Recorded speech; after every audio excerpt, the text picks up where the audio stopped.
As I was writing the speech, I thought to myself, okay, Ratnu, this is it. You've got 10 minutes. 10 minutes to amaze, to dazzle, to captivate a crowd. 10 minutes to make a difference. Now, I don't know about you, but I had absolutely no idea where to start. So I took my first step, and I did what any of us would do. I Googled it. Unfortunately, in my enthusiasm, I made a couple of typos, which meant the search looked a little bit more like this. But then I got thinking about tonight and the theme of building a better future. Now, everyone is sat here for 3 reasons. We're here to learn something new. We're here to be inspired. Or like me, you're just here for the free pizza. And when we watch TED Talks for that inspiration, we'll often hear big people talking about big ideas. Things like building a nuclear reactor at 14, single-handedly changing the human genome, or becoming a Bitcoin billionaire. So, what's my big idea? What I'm about to share with you is something completely different. You don't need to be an innovator to make change. You don't need some grand thought that's going to alter the world. You don't need a divine spark of inspiration to change the universe. My big idea is that there isn't one. That every single person can build a better future. And to do this, I'm going to take you on a journey, all the way back to 2001. Now, I'd like you all to raise your hands if you're around then. Good, so most of you. Let's take a trip down memory lane. It was the year that the first iPod had been released. S Club 7 was still in the charts. And Shrek made his debut on our cinema screens. But tucked away in a small hospital room in Sheffield, a new life had just entered the world. That's me, looking significantly better than I do now. And that's Varad, my little brother. It was a time of great optimism. Whenever a new baby is born, there's just so much potential. Varad could be absolutely anything he wanted to be, which, when you have Indian parents, means either a doctor, a lawyer, or an engineer.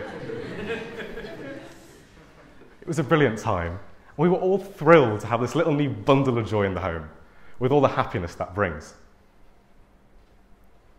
But over time, things didn't seem quite right.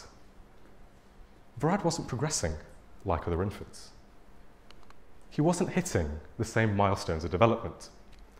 At 6 months, he was barely able to turn his head, when other babies were walking. Now, we were all understandably concerned, so we sought medical attention. That's when the bombshell dropped. Varad was diagnosed with a severe form of cerebral palsy. This is a condition in which parts of the brain don't mature fully during pregnancy, leading to impaired development across a whole range of spheres. This was devastating. Hope and aspiration for all this potential became sadness and grief as to what was. My parents desperately tried to find an answer, scouring through the medical records of the pregnancy. Was it something we ate? Was it something genetic? Did something happen? We don't know. But as I looked in his eyes, I realized it didn't matter. Disability or not, my little brother still deserved the exact same chances as everyone else. No label, no diagnosis, no term was going to take that away from me. And so what do? We got to work. The next few years consisted of appointment after appointment.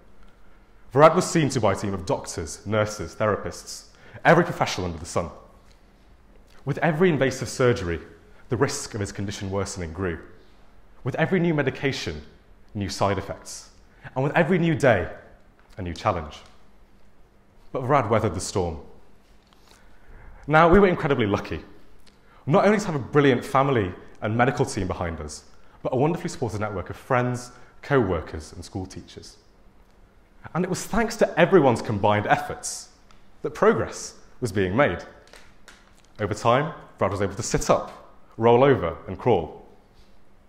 With each new achievement was a minor victory, each small step a triumphant middle finger to the hands of fate, I'm really glad I didn't put my middle finger in front of the camera right there. But for all of this progress, there was always one thing which evaded us. I'd like every single person to stand up right now, from the front to the back, all of you. Now sit down if you walked here tonight. All of you. And sit down if you walked anywhere at all today. Okay, right, that's every single person. The simple act of putting one leg in front of another is so fundamental for our humanity.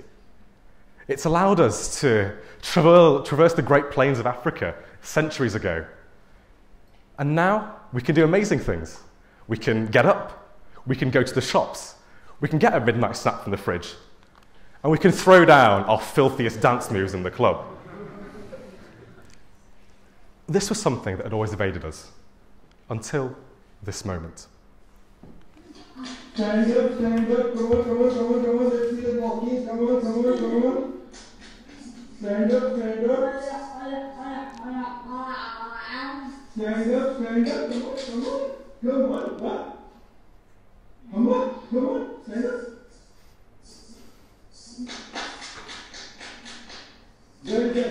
Good standing up. Good standing, good walking.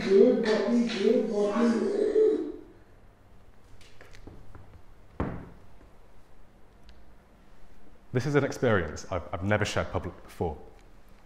But for all this talk of big, crazy, dynamic ideas, we can often forget the most important thing of all, and that is our humanity. It's been a real privilege for me to be part of Rad's journey, and it shaped the core of who I am today. It's the reason why I'm training to become a doctor, enduring 5 years of medical school and a hell of a lot of student debt. It's the reason why we set up an initiative to help carers, giving back to those who give so much to others. And it's the reason why I'm standing here, talking to you tonight. Because you don't need to be a genius or a visionary to make change. Every single person who was involved in Barad's life made that difference. From the cleaners at school, who would tirelessly make sure that it was spotless, the kitchen staff, who would prepare nutritious lunches every single day, all the way to the surgeons, who perform operation after operation to improve his quality of life. Every single person made that difference, and every single person built those small steps for change. In my training as a medical student, and through my work in our initiative, I've seen the same story time and time and time again. When I speak to the doctors, when I speak to the patients, when I speak to the families, there's always one thing I hear. I'm just doing my job. The truth is, it doesn't matter who you are. It doesn't matter where you come from. It doesn't matter what grand ideas you have. What matters are the small changes we make every single day that have a difference. Because in the end, we're not defined by our challenges. We're defined by how we overcome them. For us, there was no miracle. There was no single step in our journey which made it all. Every single day, I'd give Barad physio. Every single day, I'd push him to his limit. And every single day, we overcame that small obstacle together. And that is what made the difference. The beauty is, these same principles apply to all walks of life. Every single person is sitting here because they want to make a difference. And you can do it. It doesn't matter who you are. It doesn't matter about any of these things. It doesn't matter what ideas you have. By simply going out there and seeing the change and acting upon it, even in the smallest possible way, you are still making that difference. I want to leave you with a final thought. The next time you stand up, the next time you get that midnight snack from the fridge, the next time you throw down your filthiest moves in Sinners, just remember, to build a better future, all it takes is a single step. Thank you very much.